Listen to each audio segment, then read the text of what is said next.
Welcome back to the show. For those that don't know me, my name is Mikhail. I am the founder of Network Spotlight Elites, which is a community of VCs and builders in Web3. I also have this YouTube channel where I provide a platform for entrepreneurs to be able to educate their communities about what it is that they're building.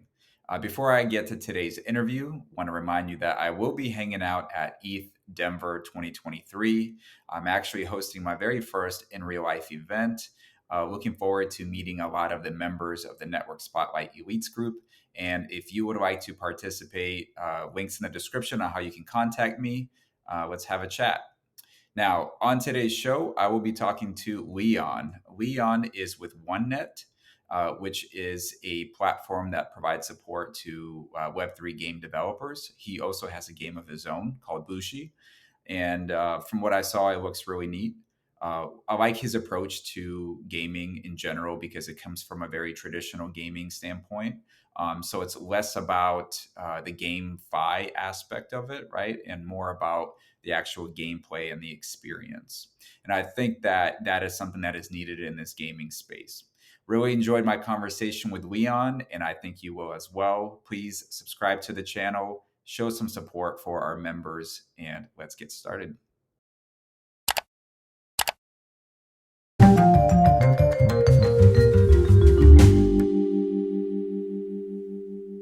It's great to have you, Leon. Appreciate you making some time. I know these are very busy days for you. Yeah, definitely. More so lately, but we're doing well now. We're doing well now. Yeah. And for context, you're the founder of Bushi.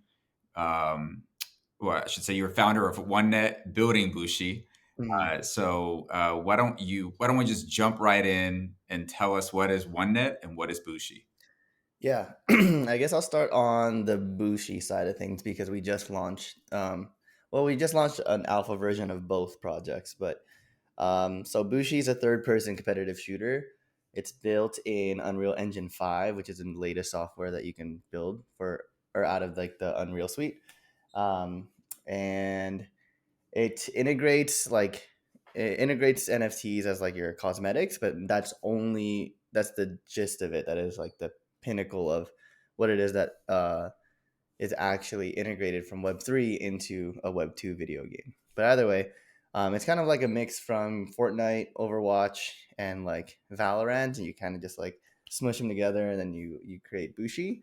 Um, we've been building that game for about 3 years now, and we just launched it uh, to 2 days ago, which is great. And then, yeah, people are playing currently, and it's been a good time. And then on the OneNet side of things, it is our you can kind of think about it as like a distribution platform. So we distribute video games through this platform. We have our own application, desktop application for Windows currently, and let's see. Yeah, they're kind of like a package deal right now. Bushi is kind of like our flagship title. OneNet, which has all the infrastructure for building video games and connecting to your friends and matchmaking to your friends. Um, that is the OneNet side of things. Where and also I guess on the platform, one of the main things that users will do is most likely like just play video games, explore, find video games that other developers are deciding to distribute. And yeah, that's kind of like the high level overview of both projects. So, what inspired you to build Bushi? And did you build Bushi and then realize, like, hey, we've got these like amazing tools that we use to build this game. Why don't we use it for other developers that are building their games? Yeah, definitely. So, funny story. So, Bushi started off as like a passion project between a couple of friends from high school, which now we're all best friends since we work together 24/7 out of out of like the day. So, um, it started off as a passion project. We were building it for like 2 years or so, and then somewhere along the road, it kind of got a little bit more serious with how the development was going and just like the following that we were grabbing. Um, and at some point in time, probably a year or so ago, we decided that it we decided to get off of Steam because we were using the Steam APIs, Steam SDKs, and stuff like that. And we decided to build our own because we wanted to support Web3 projects. And of course, Steam doesn't like Web3. We saw the potential that like NFTs specifically have in video games. And from then on, we started because we had got off of the SDKs and APIs from Steam. We had to create our own standalone project. And while we were building that, we decided along the way that it doesn't make sense to keep it in house. It doesn't make sense to just keep it for ourselves. If we're building it anyways, we might as well give it to other people who don't have a place to go for their game, because Steam is semi against Web3. Epic is very exclusive, and other launchers are very just like pretty much exclusive and like tight knit communities, whether it's like within their own company or friends and family that they know. So people didn't have a place to go, and so we decided to create Onenet because might as well. We're already building it, and yeah, Amazing. So talk to me like I am, let's say I'm not into video games, but right. I am an investor and I want to invest in, good quality projects. So why is it so important for gamers to be able to take certain characters and be able to, take them off of one platform and put them on another? Yeah, so it's there's a lot of I think the importance, or one of the importance of having ownership of your assets, uh, that's new, that isn't very custom to like traditional Web 2, is the fact that there's a lot of utility that you can have from one asset and you can bring it to another video game or another platform, whatever it may be, right? So it offers a lot of different replayability, or what's the right word for it, reuse, I guess, of assets from one game to another game, right? And it creates kind of like this ecosystem where a person gets really, really attached to this one asset from one video game that they took to another video game and created more value using both of those platforms, right? So it just creates another avenue of someone being able to get an asset in a video game and really, really, really like it or really appreciate that one asset because they take it around everywhere that they go, right? Um, that's one thing that is very, very different from Web 2, where, of course, these kind of larger corporations monopolize on selling as many assets as they can, just to capitalize on people wanting to play the video game, which makes sense. But I think there's a lot of really cool things that can open up when you have cross playability with an asset. Um, and other than that, um, things being stored on chain specifically, and I don't necessarily like to get too deep in the weeds of Web3 or blockchain tech during video games, because at the end of the day, video gamers don't necessarily really care about blockchain or what's happening on the back end, right? They really just want to play their video game. However, to an investor that might be looking at it, these assets that all these other video game players are purchasing and doing stuff with, if that gets wiped away somehow, it's very easy for a player to just either one, lose interest, get upset, or eventually leave that ecosystem or video game that they're playing because some kind of centralized system was able to like wipe it away or take it away from them or something like that, right? Um, for an asset that's on chain, that can never happen. It's truly theirs, so they don't ever have to worry about losing assets or someone tampering with their products or whatever it may be. So, um, very, very like finite thing that people can look forward to when they're getting NFT assets that are on chain. Curious to know, like, what came first for your team? Was it the passion for gaming, or did did you get into blockchain technology? And obviously, there was a lot of hype around GameFi, during the Mhm. peak of the bull run. Um, eh, I'm not saying that sparked the interest, because it sounds like you've been building this for like you said 3 years, and now certainly was before the peak of the run. But I'm just curious to know, like, what came first for you? Was it blockchain technology or was it gaming? It was definitely gaming. 100% gaming. Actually, out of the team, I was I was one of the first to actually decide that, or decide for myself that I thought that NFTs were a crazy, crazy technology that has a lot of potential in video games. But I did come from hating Web3 video games or like these gamify projects, right? Because at least for me, when back in like a year or so ago, video games were just playing catch up to Web 2 traditional video games, right? The scope of video games were rather small. A lot of them were focused on financial incentives rather than like replayability of like game loops. And so, of course, I hated it at first, but I didn't think that this trend was going to happen or going to continue to happen for the long haul. I thought that at some point, blockchain video games or Web3 video games would catch up to the traditional Web2 video games, and that would put them on an even playing field. But because of ownership and assets and blockchain tech, that would put a leg above um, traditional versus Web3. Um, so I definitely was a gamer focused person first, and then I started seeing great great projects that were actually utilizing NFT tech, and I got inspired. I went back to the team and I said, "Hey guys, what do you think about doing this?" And of course, at that time, we were building Bushi to be Web 2 and stand in Web 2 as a competitive market. But of course, that is a cutthroat market. Um, it's dominated by like three or four just gigantic companies for video games, and if you're an indie developer, it's super hard. But Web3 opened their arms to us. They kind of allowed us to grow, and yeah, so there was a bunch of factors about blockchain that made us switch over. What were the games that inspired you? Because you mentioned that there were some Web3 games that you kind of paid attention to and they inspired you. So curious to know about those. Yeah, so Illuvium was one of them. Not necessarily because of the gameplay loop, but just the overall scope of the video game. I thought was it was it was insane. Like it's a really really large video game, probably the largest one that we've seen. Um, that is a successful Web3 video game, and so that one somewhat inspired me.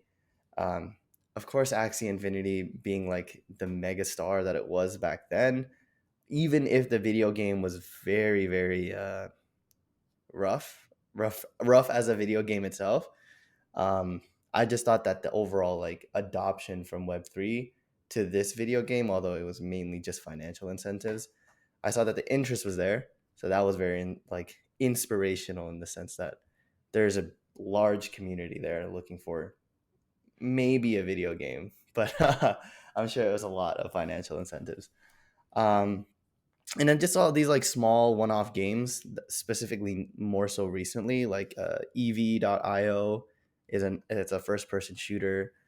um, Flight Force 4, which is a Cosmos based one, that one is a cool video game that has a lot of potential in my opinion. um, and yeah, th- those are just some of the larger video games, and of course with those like four or five really good eggs, there were like thousands and thousands of bad eggs that you can see are just like web browser videos, which there's nothing wrong with those games, but the ones that inspired me were just the larger scope video games. Curious to know, growing up, what games did you play? Mm, the games I still play is World of Warcraft. Oh, yeah. I love WoW, and I'm still playing even today. So that one was like the one that sparked everything for me when I was 10 years old. Um, and then I went over to first person shooters like Counter Strike, and more so recently Valorant. Um, and yeah, those were the games. Did you have any games that you were playing? Oh man, there's actually games I still play. Every once in a while, my buddy, we've been friends, man, since high school. But been like it's been like 23, 22 years. Kind of show my age there. But in college we used to play Halo. That was like the Oh really yeah, big game back then. And then now I keep it very vanilla. I'll stick yeah. to Call of Duty because I just don't have that much time to play games. Call of Duty's good. Yeah, The one that they just released was really good. So, yeah, they just came out with a new map, oh with yeah, new Call of Duty. We'll see how it goes. But in general, I think Web3 gaming, I really like your approach. It's coming from like a Web2 perspective. yeah, And that's where I think we got it wrong as a market. Like we got it wrong like during the last yeah, bull run. It was so much emphasis on making the money and not enough on the actual gameplay. So it's refreshing to talk to you about a Web3 platform that is coming from like a traditional gaming background. So yeah. is when you look at the background of your team, like what would you say are like the strengths of you guys? Yeah, so my team is, well, I love my team. I'm super biased towards my team, of course. Mostly probably because we've been best friends, but I absolutely think that they're all geniuses. Well, the core of the team are geniuses. Um, Especially in the fact that we're a very development heavy team, which can be a very it can be a downfall at the same time because marketing is absolutely like the some rather large video game projects, they spend like 80% of their actual budget on marketing, right? Whereas we spend a lot on development, but that's because that's what we're the best at, in my opinion. So the strengths, probably our developers are really really good. Just being able to like figure things out in terms of the Web3 integrations. We're really Web2 heavy, of course. Web3 is still relatively new, so there's always something to learn. Um, but it seems like they learn and they can integrate Web3 really easily or really fast, although it is somewhat of a headache sometimes, building on on some of these networks. But yeah, development is super super strong, and specifically, I think something that probably puts us apart from other video games is that we, of course, we designed for Web 2 first, but we're very open minded to Web 3. So having this like open mindedness of what can we integrate from Web 3 that makes sense, but not too much to where we don't capitalize on just the fact that it's Web 3 makes it a good video game. That balance there, I think, is a really important aspect to our team where we're actually almost like somewhat split off, where half of us are focused on the Web 3 portion and then half of us are focused on Web 2 video game creation. So that blend together makes for a really good video game. And like you said earlier, the approach that we are taking is that everything Web 3 related is on the back burner. Like we're not even front facing it really, like on the website or to like our big market audiences, I guess. Um, we're not throwing in their face that like, hey, we're Web 3, we're Web 3, we're Web 3. No, we're going, hey, we're web whatever. This is a video game.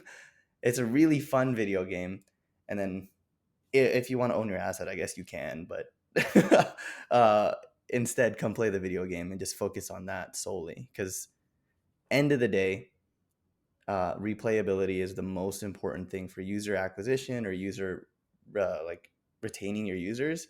If you don't have that, then you're gonna end up with situations like Axie Infinity, where they have almost zero players, or Illuvium, where actually I'm not really sure what their metrics are, but I don't think they're necessarily the largest video game out there. So yeah, I mean, I would imagine that there's a lot of things to take into consideration. It's the user experience, it's the storyline, it's the tokenomics, like how to incentivize people, because people are incentivized in different ways. How do you juggle all those things?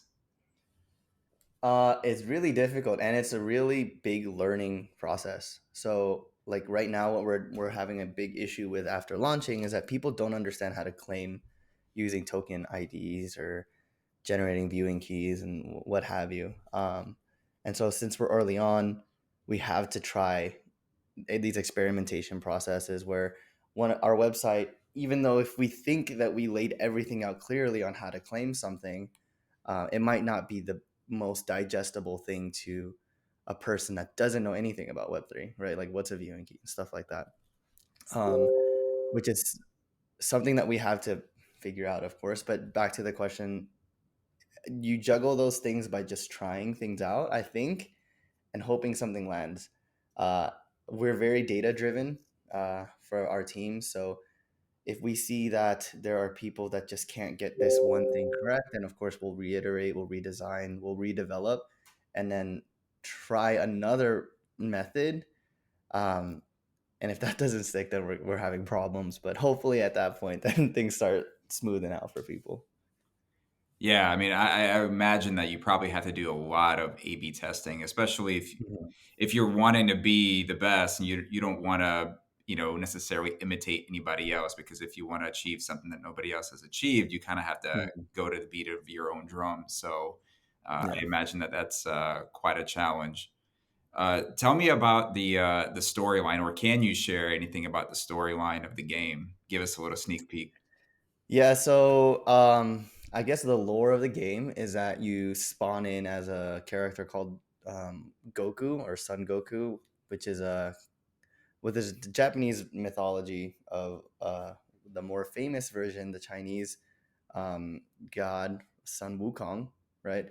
Our character is Son Goku, so it is Japanese themed. Um, and you spawn in. The lore behind Son Goku is that after years of fighting, he pretty much realized that there's no mortal being that can defeat him, and so he like grew restless and bored.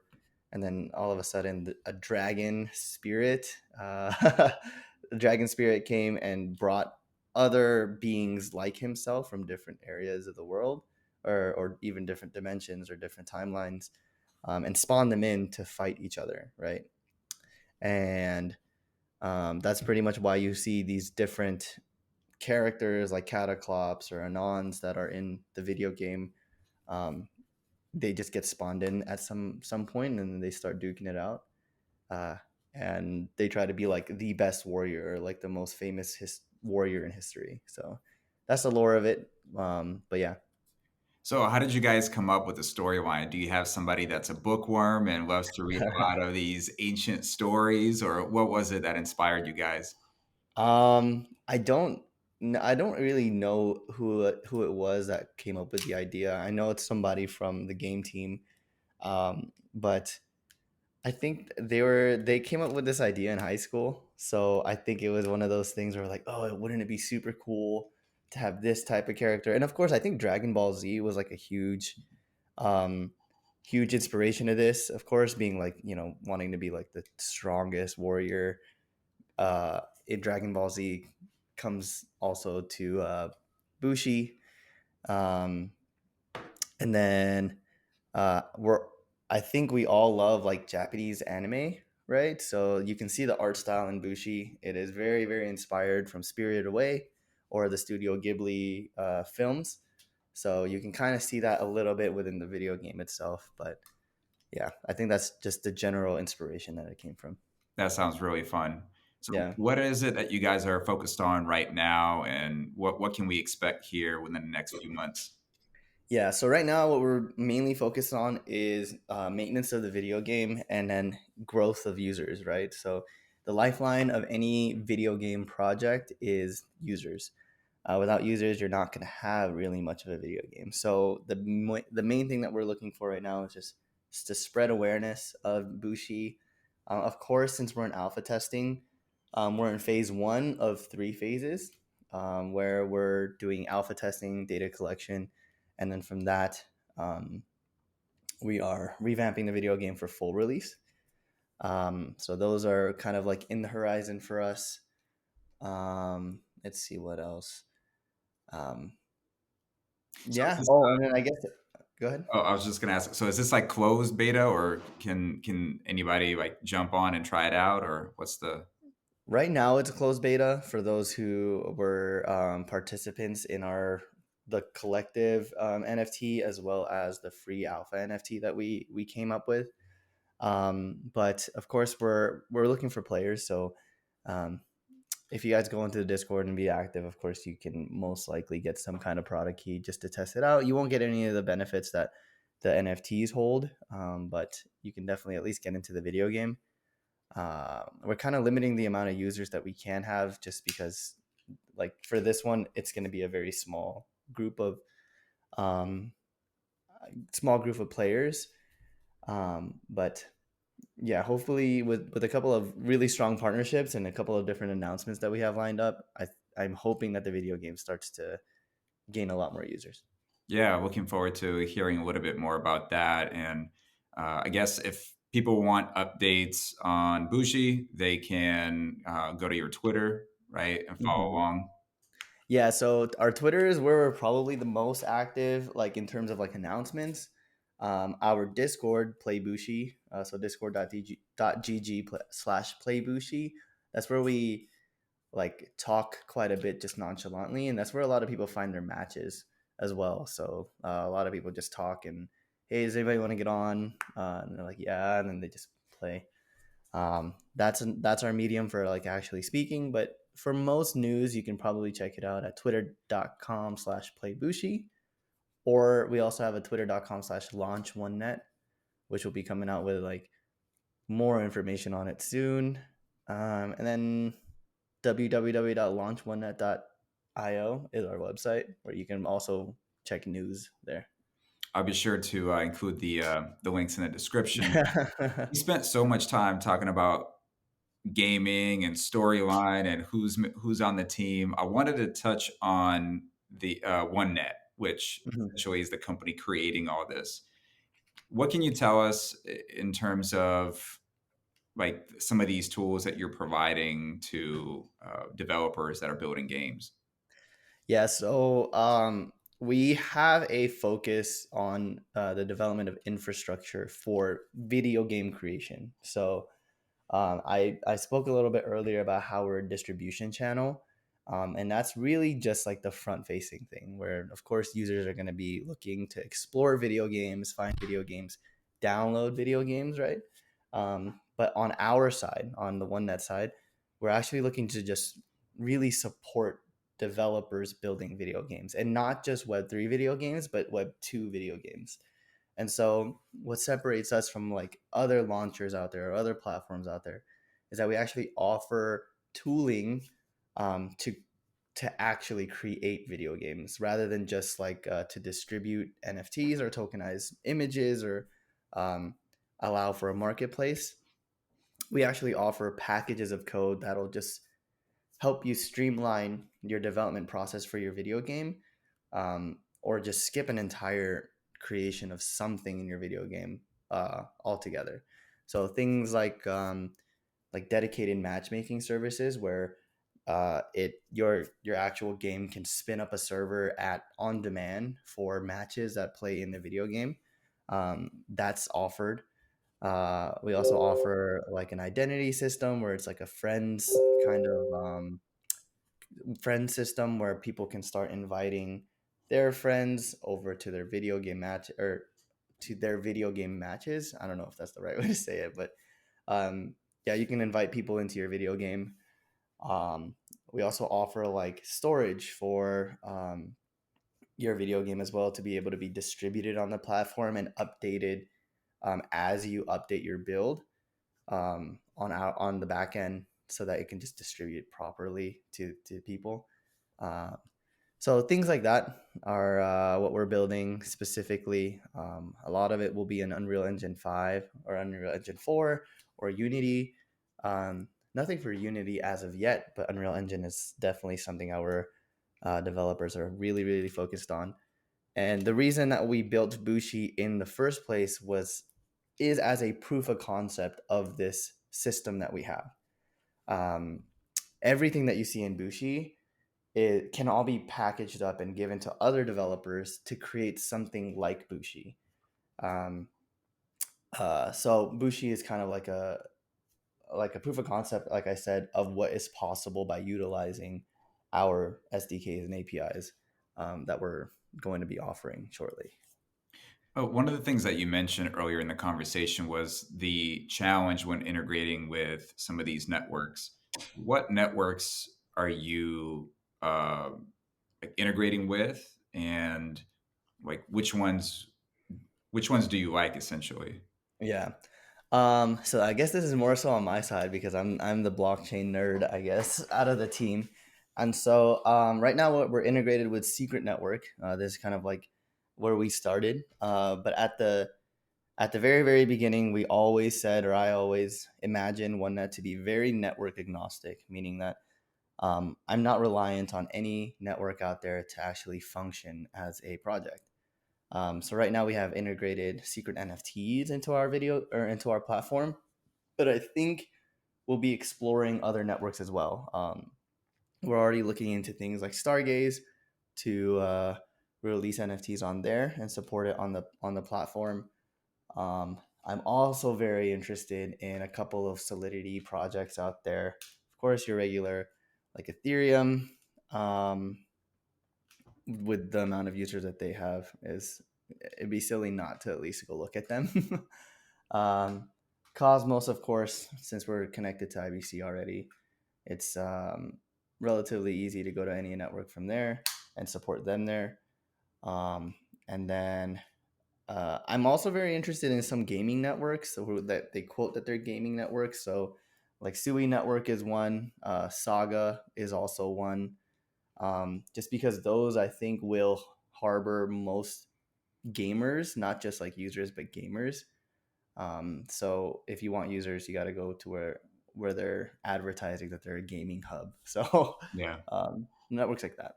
Not speaking on behalf of Bushi, but just in general, like your own personal thoughts. Like, what do you think about Immutable X or Arbitrum? These layer two scaling solutions. Do you feel like they're good for gaming? Yeah, so I'll probably say that Immutable X is probably the farthest along to like Web2 adoption that we can probably ever see. I forgot if they're the ones that are doing the Grand Theft Auto partnership. I believe that they are, or the Epic Games partnership, either way.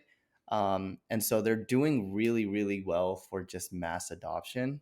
However, I think that is a double edged sword with them too, because they advertise themselves as blockchain specifically and like, hey, we're Web3, we're Web3, we're Web3.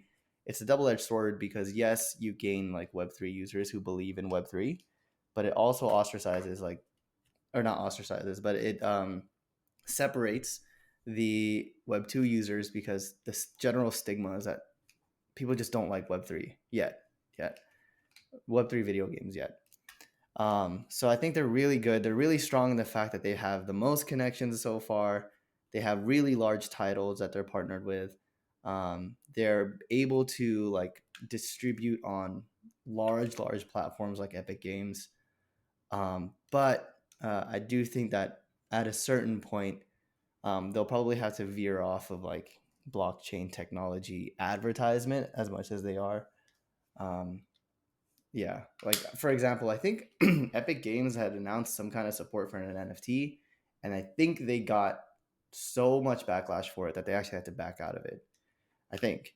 I could be wrong if that was the company, but I'm pretty sure it was them. So Yeah, I've heard of stories like that where just the traditional like video game community, they just are not big fans of what's happening in Web three. yeah, And it's bad. yeah, I mean, I think it just goes back to what we were talking about earlier in the conversation, that during the bull run there was just so much emphasis on making money while you're playing, less on the actual experience, that it almost just took away like the whole entire image. But I believe for Immutable X, their CTO, I want to say is from Zrun, if I'm not Okay. mistaken. So I mean, I think that Zrun, I don't know how they're doing now, but at one point I know they were pretty good. So Yeah. we'll see what happens. Leon, it was a real pleasure to talk to you about Bushi, about Onenet.